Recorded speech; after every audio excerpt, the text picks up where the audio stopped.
پس اگر میخوایم که از این بیراهه براییم، آسان است لا اله الا الله محمد رسول الله را مفهومش باید بفهمیم.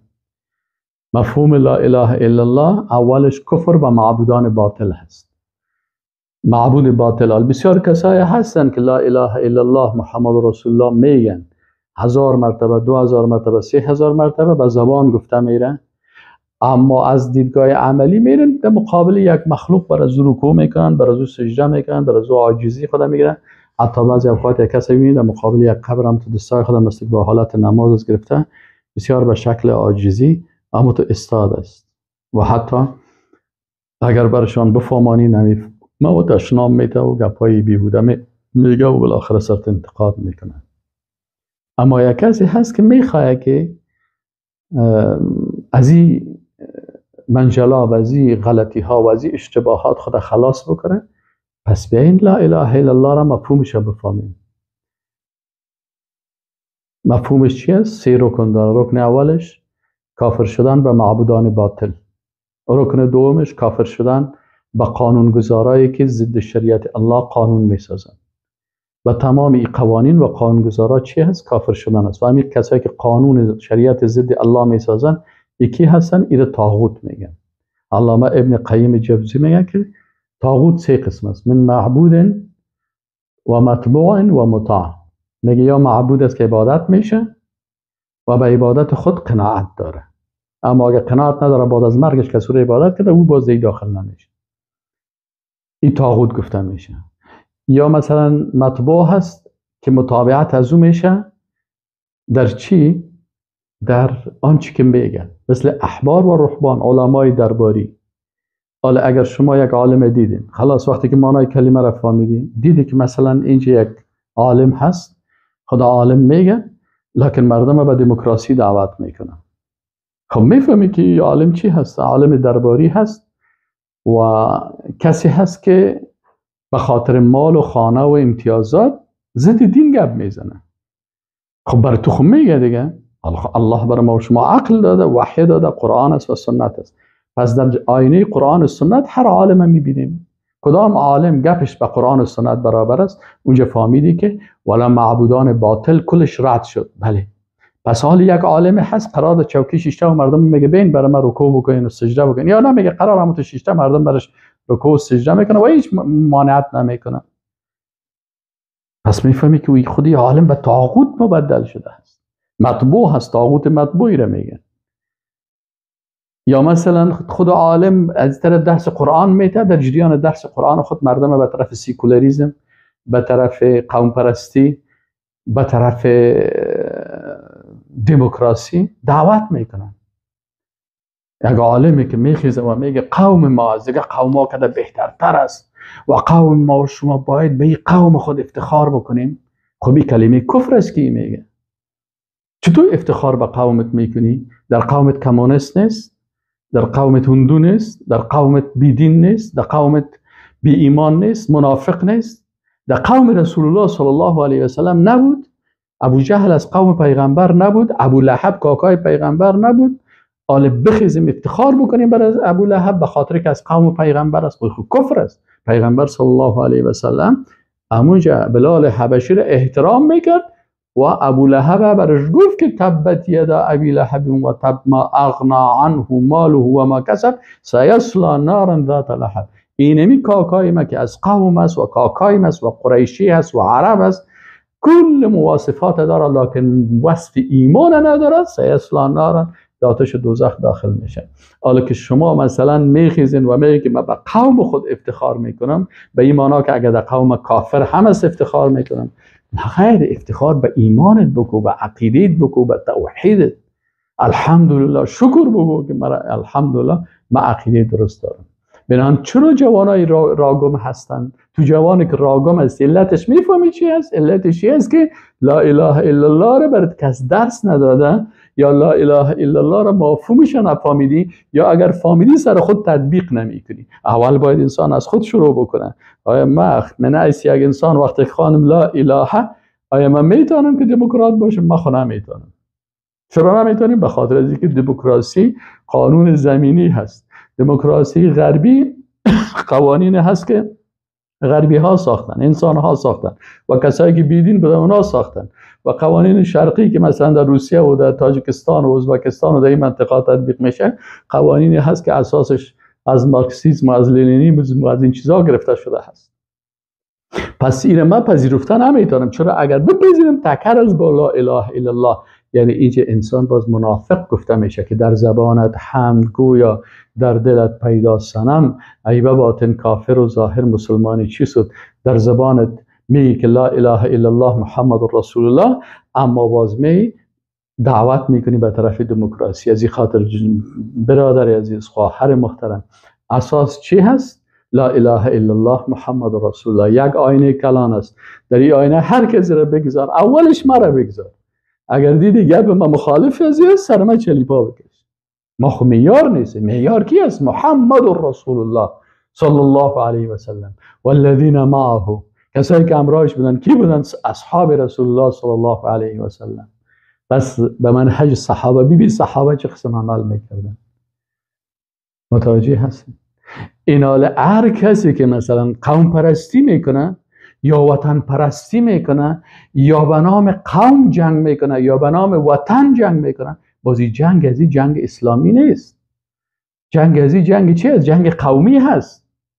جنگ ازی باز جهاد گفته نمیشه.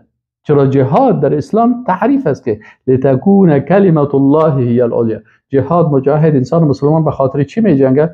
به خاطر ازی که لا اله الا الله ای باید چی باشه؟ در مقام عالی باشه و کلگی تسلیم شریعت الهی باشه و الا الله باور داشته باشه. اما ای که مثلا یک نفر میخیزه در مقابل به خاطر وطن خود میجنگه، خب اگه خدا نام خدا مسلمانم بانه، چون میگه که من به خاطر وطن میجنگم یا به خاطر دموکراسی میجنگم یا به خاطر سکولاریسم میجنگم یا به خاطر زبان خود میجنگم، مبارزه میکنم، پس این انسان در صف طواغیت داخل میشه و در صف انصار و پیروای طواغیت داخل میشه. این کلمه لا اله الا الله بسیار معنای قوی داره، بسیار معنای قوی داره. از این خاطر وقتی موسی علیه السلام از الله خواست که یا الله برای من یک ذکر بگو که من تو را ذکر بکنم، یاد بکنم، الله سبحانه و تعالی برای موسی برو بگو لا اله الا الله. موسی علیه السلام گفت یا ربی را خو کلگی میگه، برای من یک ذکر خاص. الله متعال برش گفت که ای موسی اگر لا اله الا الله را در یک پله ترازو بانی و زمین و آسمان و تمام مخلوقاتی که در اینا هست در پله ترازوی دیگه بانی، لا اله الا الله گرنگ میشه. چرا؟ لا اله الا الله بسیار مفهوم قوی داره، معنای قوی داره، فکر انسانه و وجدان انسانه و عقل انسانه و کل زیر جور میکنه. تا وقتی که مفهوم لا اله الا الله و محمد رسول الله را نفهمی، اسلام نمیفهمی. از این خاطر من یک کتابی را شروع کردم، نامش است مفهوم لا اله الا الله محمد رسول الله صلی الله علیه و سلم. چه قسمی را بفهمیم؟ چه قسم بفهمیم؟ 3 رکن، 7 شرط، 3 تعهد. 3 رکنش، رکن اولش کافر شدن به معبودان باطل و ایمان آوردن به معبود حقیقی لا اله الا الله. رکن دومش کافر شدن به تمام طواغیت، قوانین و قانونگذارای باطل و ایمان آوردن به شارع حقیقی، معبود حقیقی که مستحق است، الحکیم است، حاکم است، حکم کننده و کسی که احکام میسازه، تعیین میکنه. این احکام را که تعیین کرده حقیقی که الله است. این الحکم الا لله امر الا تعبدوا الا ایاه. خب سومی رکن لا اله الا الله چی است؟ محمد رسول الله. رسالت. 3 رکن فهمیدی؟ رکن سومی چی است؟ رسالت است. یعنی به رسالت رسول الله صلی الله علیه و سلم ایمان داشته باشی. رسول الله صلی الله علیه و سلم رسالتش چی است؟ کتاب الله وحی جلی هست، قرآن عظیم شان و احادیث رسول الله صلی الله علیه و سلم. یک کسی میگه که من لا اله الا الله را قبول ندارم، محمد رسول الله را قبول ندارم، برش میگه که برادر تو یک رکن از ارکان ایمان تو، از عقیده تو ناقص است، از بین رفتن. تو باید احادیث صحیحه رسول الله صلی الله علیه و سلم که وحی است و ما ینطق عن الهوى ان هو الا وحی یوحى. یک کسی هست میگه من قرآن قبول دارم اما احادیث قبول ندارم، سنت قبول ندارم. الله متعال میگه تو قرآن قبول نداری. چرا؟ به خاطر اینکه احادیث اقوال و افعال و تقاریر رسول الله صلی الله علیه و سلم است. او تو سخنهای رسول الله صلی الله علیه و سلم قبول نداری، در حالی که الله میگه که و ما ینطق عن الهوى، رسول الله صلی الله علیه و از خواهشات خود گپ نمیزد. این هو الا وحی یوحى، پس سخنهای رسول الله صلی الله علیه و سلم هم وحی هست. اقوال رسول الله صلی الله علیه و سلم وحی است. چطور میگه که من قرآن قبول دارم و این آیت قرآن قبول ندارم؟ خب تو به این آیت قرآن کافر شدی. لا اله الا الله را قبول داری وقتی که الله میگه فعلم انه لا اله الا الله. خب محمد رسول الله در قرآن نامه، قرآن مرد میگه که محمد رسول الله والذین معه اشداء علی الكفار رحماء بین. اینجا آمده نامده محمد رسول الله. چطور میگه که من آیت قرآن که فعلم انه لا اله الا الله را قبول دارم و این آیت قرآن که میگه محمد رسول الله ای را قبول ندارم؟ وقتی که الله میگه و اطیعوا الله، اطاعت الله را قبول دارم و اطیعوا الرسول قبول ندارم، نصف آیت اطیعوا الله را قبول داری و اطیعوا الرسول قبول ندارم. پس تو اینجا چی شدی؟ افتؤمنون ببعض الكتاب و تکفرون ببعض. الله میگه آیا شما ایمان میارید؟ یهودی ها مشکلش همی بود، این قبول دارم این آیت قبول ندارم. الله گفت افتؤمنون ببعض الكتاب و تکفرون ببعض، نصف کتاب قبول داری نصفش قبول نداری، نیم آیت قبول داری نیم آیتش قبول نداری. فما جزاء ما يفعل ذلك الا خزي في الحياة الدنيا، در زندگی دنیا ذلیل میباشی و یوم القیامة یردون الى اشد العذاب، و در روز قیامت سختترین عذاب بر از اینا داده میشه. پس خواهر عزیزم، برادر محترم، مسلمان گران قدر، کسی که لا اله الا الله محمد رسول الله میگی، امی لا اله الا الله محمد رسول الله می سیروک نظیره، از خود پرسان بگو که آیا کل معبودان باطل رد کردیم و عبادت خاص برای الله هست؟ خودت خدا نمره بده. اگر از 199 هم گرفتی بازم ناکام هستی. 100%. در اسلام 99 نیست، 100%.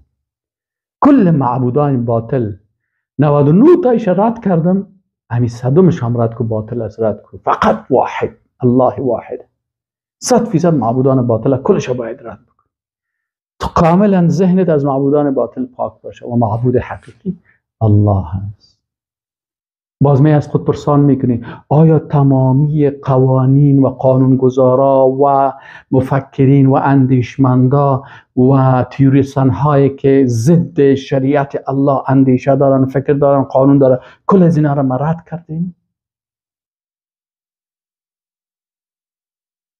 اگر میگی که والا 90%شون قبول ندارم، یک 10%، همین 10% هم قبول نیست، باید رد کنیم. 1% کلش، کل قانونسازهای باطل باید چی کنی؟ رد بکنی کلش، به هر نامی که باشه و به هر شکلی که باشه. ریشدار باشه، ریشکل باشه، لنگیدار باشه، بیلونگی باشه، مثلا ریشش کلان باشه، ریشش خرد باشه، لباسش پتلون دریشی باشه، لباس عادی باشه، چپن باشه، فلانی باشه، پیران دراز سفید باشه و چی باشه. معیار نیست. معیاری است که هر کسی که قانون یا سخن ضد شریعت الله میسازه و میگه، از سازمان ملل متحد شروع تا سکولاریسم و دموکراسی و لیبرالیسم و ناسیونالیسم و قوم پرستی و نشنالیسم و اینم تو آمده تمام قوانینی که ضد شریعت الله هست کل زیر باید رد بکنیم. چرا؟ قوانینی که ضد شریعت الله هست از کجا شروع میشه؟ مثلا قانون امریکا، بعد از این قوانینی که مطابقت از قوانین امریکا میکنن. پس حکومت هایی که قوانینشان موافق قانون امریکا هست و با امریکا دوستی دارن و قانون خود با همراه از اونا ساختن، این قانون از هم مثل قانون از اونها هست. باز از پایین تر از این مثلا مملکت ها هست، جمهوریت ها هست. جمهوریت چی هست؟ اولین جمهوریتی که در جهان اسلام تطبیق شد جمهوریت آتاتورک بود. آتاتورک آمد خلافت اسلامی عثمانی ها را از بین برد و به عوضش جمهوریت آورد. پس جمهوریت نظام طاغوتی که ضد خلافت خلفای راشدین، عباسی ها، اموی ها، عثمانی ها، ضد کل از اینا بود. عوض جانشینش آوردن چی کردن؟ جمهوریت کردن. پس جمهوریت یعنی جمهور مردم. ببینید کلمات واضح هست. جمهوریت یعنی قانونی که جمهور مردم میسازن. خب میگه کل مردم خب قانون ساختن نمیتونن، میگن نماینده هایشان است، قوانینی که توسط نماینده های جمهور مردم که در پارلمان هست. پس اینمی پارلمان ها، کسایی که در پارلمان هستن این کلشان چی هستن؟ معبودان باطل هستن. هر عضو پارلمان یک طاغوت است، قانون بلند بکنه دست خدا که ضد شریعت الله هست. پس تو باید به این پارلمان به این کافر شوی، طاغوت است. یا مثلا اگر گفتن که خب یا ایران فهمیدیم مثلا بعض احزاب است، احزاب جور شده به نام حزب دینداری و حزب اسلامی و حزب سوسیال دموکرات و حزب لیبرال دموکرات و حزب فلانی و حزب فلانی، ولو که نامهای بسیار برقدار باشه. ببینید که این حزب کدام قانونه در کدام پارلمان تو را سوق میده؟ در پارلمانی که ضد شریعت الله قانون میسازه. پس این حزب چی شد؟ طاغوتی شد. باید به این حزب هم کافر شوی. یعنی یک کس میره عضویت از این حزب میگیره و باز میگه لا اله الا الله محمد رسول الله، باز از طریق از این حزب میره در انتخابات شرکت میکنه، باز در انتخابات وکیل پارلمان تعیین میکنه، باز وکیل پارلمان میخیزه در پارلمان چی میکنه؟ فیصله میکنه پارلمان و قبول کرده اکثریت. اگرچه او شاید در پارلمان دست خود بالا نکنن، لکن چون اکثریت کرد بازی میگه اگر اکثریت رای دادن قبول داره، اکثریت پارلمان میگه که در این مملکت زنا پروا ندارن مگر ای که مثلا کس تجاوز جنسی بکنن، همجنسگرایی پروا نداره،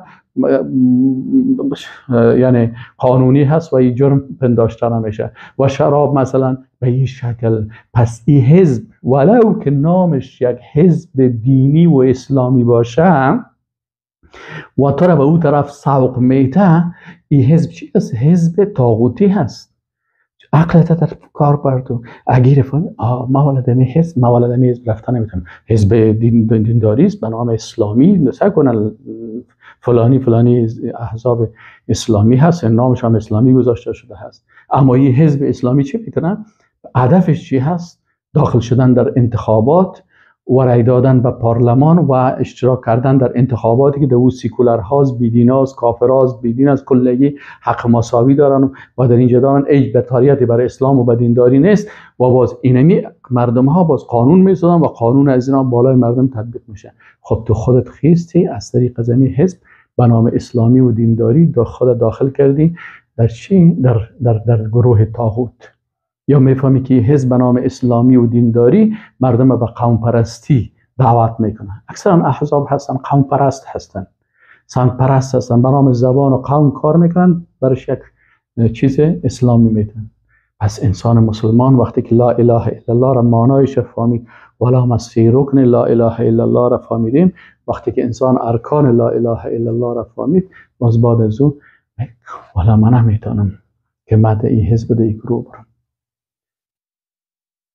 رکن اولش رد کردن تمام معبودان باطل، رکن دومش رد کردن تمامی طواغیت. رکن اول رد کردن تمامی معبودان باطل و اثبات عبادت فقط به معبود حق که الله سبحانه و تعالی است، الا الله. لا اله رد کردن تمام قوانین ضد اسلام، الا الله فقط قبول کردن ذاتی که الحکیم است، حاکم با حکمت هست که احکام تعیین میکنه، حلال حرام جایز ناجایز خوب بد کلش او تعیین میکنه. چی حق است چی باطل است، چی حقوق بشر است چی حقوق زن است چی حقوق مرد است چی حقوق طفل است، کل از این تعیین میکنه. و سوم رکنش محمد رسول الله که ما دیگه به رهبر ضرورت نداریم. من مسلمان هستم ولی مثلا پشت فلانی رفتم مشکل پیدا کردم، پشت فلانی رفتم مشکل پیدا کردم، در فلانی حزب رفتم مشکل پیدا کردم. برادر نفهمیدیم معنای لا اله الا الله محمد رسول الله. الله متعال برات محمد صلی الله علیه و سلم من حیث رهبر تعیین کرده. قبول داری رهبریت؟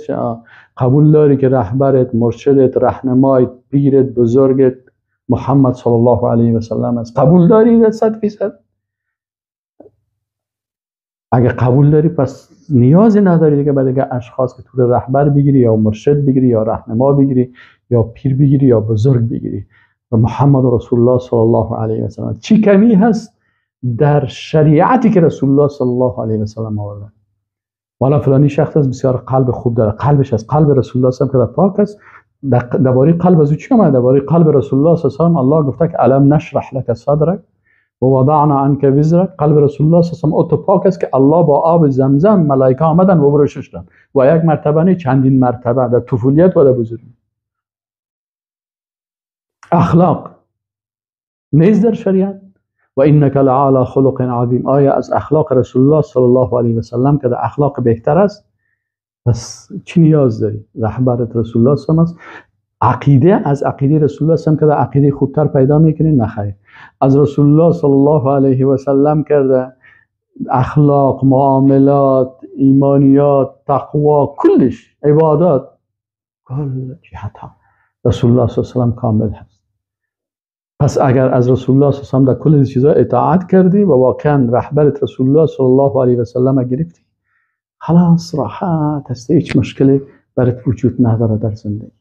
اما اگر پشت ازی برو، پشت ازو برو، پشت ازو برو، خود به خود کس رو به تشویش میندازه. این حال هر عالمی که به معبودای باطل دعوت میکرد این عالم باطل است، ولو که ما باشم از ما شروع بکن.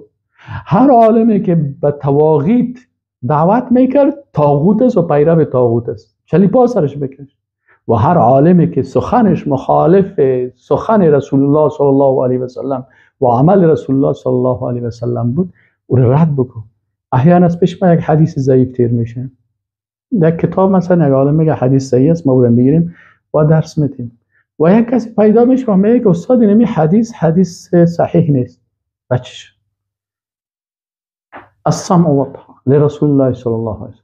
وقتی که علمای حدیث شناس قوی آمدن اینی حدیث گفتن که حدیث صحیح است، قبول داریم. اگر ضعیف بود قبول داریم. از ما اشتباه شد ببخشید، چه مشکل داره؟ اساس که رسول الله صلی الله علیه و سلم. از این خاطر صحیح بخاری، صحیح مسلم و در کتاب‌های دیگه هم احادیث صحیح رسول الله صلی الله علیه و سلم به هزارها و به میلیون ها حدیث است. وقتی که از سیروکن خلاص شدی، 7 شرط هم چون ما قبلا هم براتون درس دادیم ایره میشه به اون مراجعه بکنین. باز مثلا شرط اولش علم است، علمی که جهلت رو از بین ببره، علم به ارکان لا اله الا الله، علم به تعهدات لا اله الا الله داری؟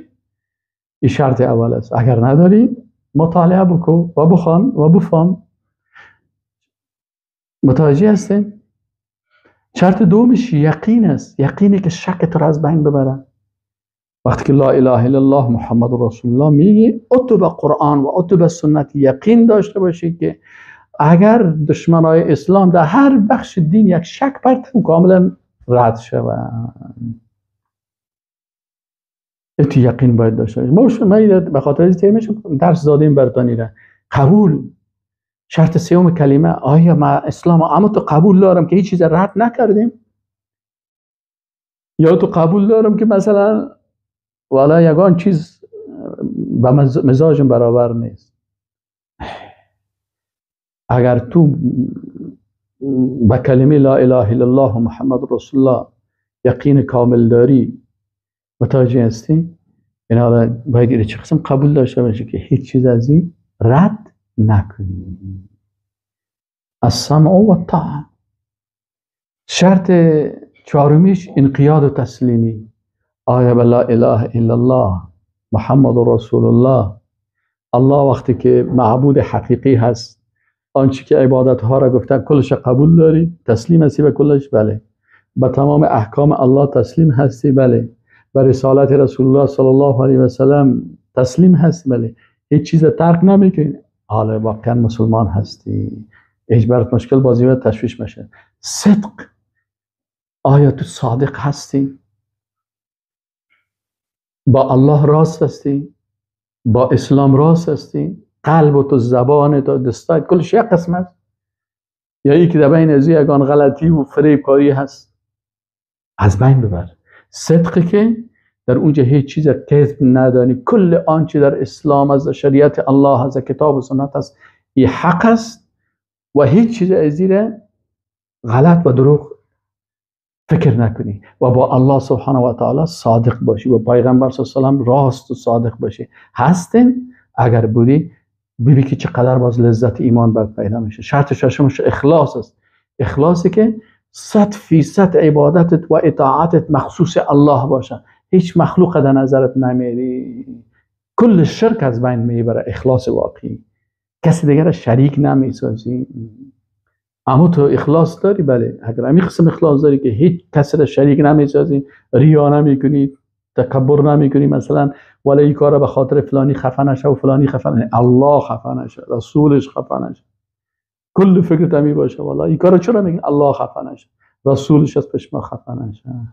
اما اگر در زبان تی بود که فلانی خفه نشه فلانی خفه نشه، پس در اخلاص چی هست؟ مشکل است. سر تطبیق کردی. و شرط هفتم تو محبتی که هیچ چیزی از اسلام و دین با او کینه نداشته باشی. تو محبت داشته باشی که نماز با محبت بخوانی، حج با محبت بکنی، رسول الله صلی الله علیه و محبت دوست داشته باشی، با الله محبت داشته باشی، با نامهای الله محبت داشته باشی، با بنده های الله، اولیاء الله، نبیین، صدیقین، شهدا و صالحین محبت داشته باشی. محبت قلبی که هیچ بغضی با الله و شریعت الله و با شعائر الله نداشته باشی. همین قسم هست. وقتی که ایره داشتیم خب میایم سر تعهدات سیگانه. حال برای الله 3 تعهد داریم. سر خود تطبیق بکن. والا 3 چیز الحمدلله داشتیم. 3 رکن کلمه سر تطبیق میشه. والا نه مشکلات داشتیم. هنوز مرگ نامده، ملک الموت سرت نامده، توبه بکن، رجوع بکن. دروازه توبه باز است. دروازه توبه باز است. تا چه وقت؟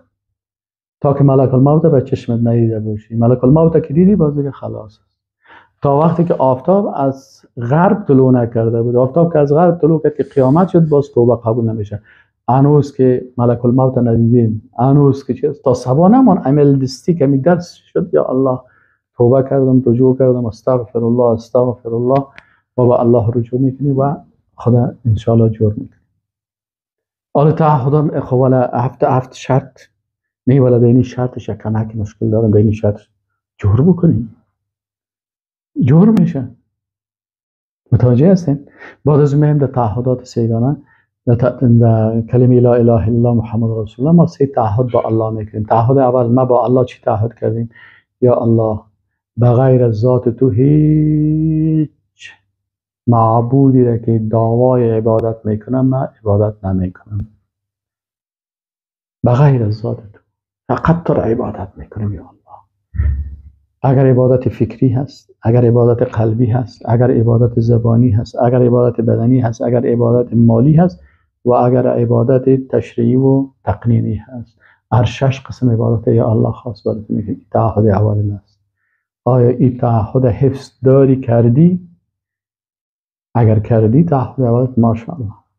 تعهد دوم یا الله بغیر از شریعت تو هیچ قانون دیگه نمیپذیرم و تطبیق نمیکنم و به خاطرش مبارزه نمیکنم. فقط به خاطر تطبیق شریعت تو آماده هستم که جان و مالم فدا بگردانم، زندگیم فدا شود. به تعهد استاد هستیم؟ کل قانونا را قبول نمیکنی؟ نه انشاءالله. فقط شریعت الله. والا بسیاری کسا هستن ضد شریعت هستن و شریعت بد میگن. شنو اونا که میگن به ارتداد داخل میشن. من بغیر از شریعت الله و شریعت الله را فقط به خاطر رضایت الله میپذیرم، نه به خاطر فلان فلان فلان. شریعت الله در کتاب الله هست و در سنت رسول الله صلی الله علیه و در اجماع اصحاب رسول الله صلی الله علیه و سلم. یعنی شریعت الله هست. این دوم تعهد داری؟ بله. دموکرات نیستی؟ والا در حزب دموکراسی. یه تعهد میکنی که یا الله به غیر از شریعت تو بازی رفتی دو حزب داخل شدی. قانون چطور؟ والا یک وقت در محکمه ما را بردن در فلانی جای به خاطر که تابعیت بگیریم یا فلانی بگیریم، در اونجا گفت که قانون ما را احترام میکنی و قبول داری و از این قانون سرپیچی نمیکنی و من اینجا امضا کردم. آها، پس تعهد شکستاندی، تعهد شکستاندی. توبه بکن، رجوع بکن به الله، اثر کلمه بخوان. چرا خودت به قانون غیر الله امضا کردی؟ بعضی اوقات دست خود، ولی من دست مثلا یک کسی میگه دست خود سر قرآن شریف ماندم، سر کتاب ماندم که بگو که من اینمی قانون قبول دارم. خودش میگه ما از دل خود گپ نمیزنم. ولی یک ورق است، این ورق قاضی خوانده رفت مرا گفت پس اثر توبه بکن، حتی اثر نکاح بکن. چرا فهم یکفر به طاغوت، تو خونج کافر به طاغوت نشدی، پس به طاغوت ایمان آوردی. بسیار سخت است دوستای عزیز، هم گفتن از این سخت است، هم تطبیق کردنش. چرا بسیاری کسایی که به این مرض ها بعضی اوقات مبتلا باشه بازو قبول نمیکنه، شیطان اجازهش نمیده، بازو یا میخیزه و دشنام میده. اما یک کس خودش میگه که قیمت چطور بکنم، کس که دوباره توبه بکن، رجوع بکن، دروازه توبه باز است و صادقانه به الله توبه بکن و رجوع بکن. خب تعهد سوم چی است؟ که یا الله ما عبادت و اطاعت خود به طریق رسول الله صلی الله علیه و سلم میکنم. خب به طریقی کی؟ به طریق رسول الله صلی الله علیه و سلم. دی تعهد است. ولی من یک دانه پیر گرفته بودم، این پیر من میگفت که ایواز 100 مرتبه ذکر مثلا 80 مرتبه بگو، 140 را بگو، 50 را بگو، این کارا بگو. خب دروازه توبه باز است. اگر او رهنمای تو، مرشد تو، عالم تو را مطابق طریق رسول الله صلی الله علیه و سلم راهنمایی میکنه، بسیار خوب.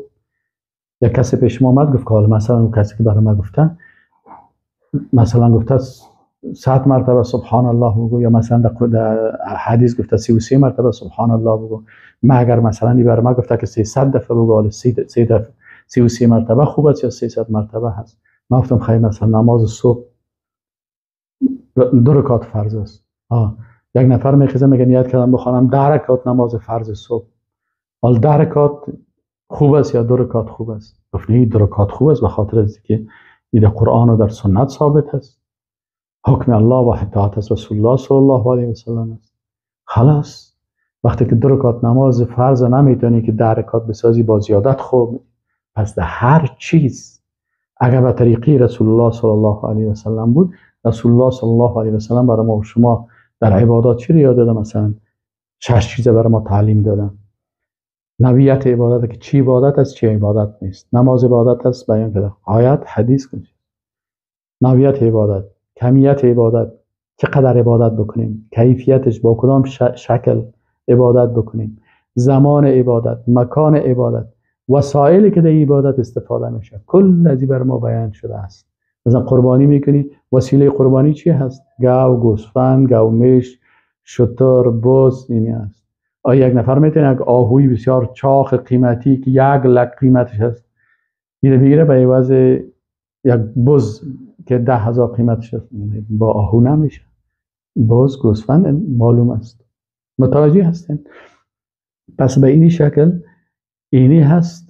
اگر دوستای عزیز کسی به 3 رکن لا اله الا الله سر خود، سر فامیل خودمت مناقشه بکنین، پرسان بکنین و به 7 شرط لا اله الا الله و 3 تعهد لا اله الا الله محمد رسول الله به این واقعا ایره بفهمه و مطابق از زندگی بکنه، ذهنا و فکرا و روحا آرام است و هیچ کسی را فریب دادن نمیتونه و هیچ وقت در راه غلط نمیره. در غیر از او از پیشش اشتباهات پیدا میشه و راهگمی از این میجه. سرمنشی راهگمی چی است؟ عدم فهم لا اله الا الله محمد رسول الله هست. و السلام علیکم و رحمت الله و برکاته.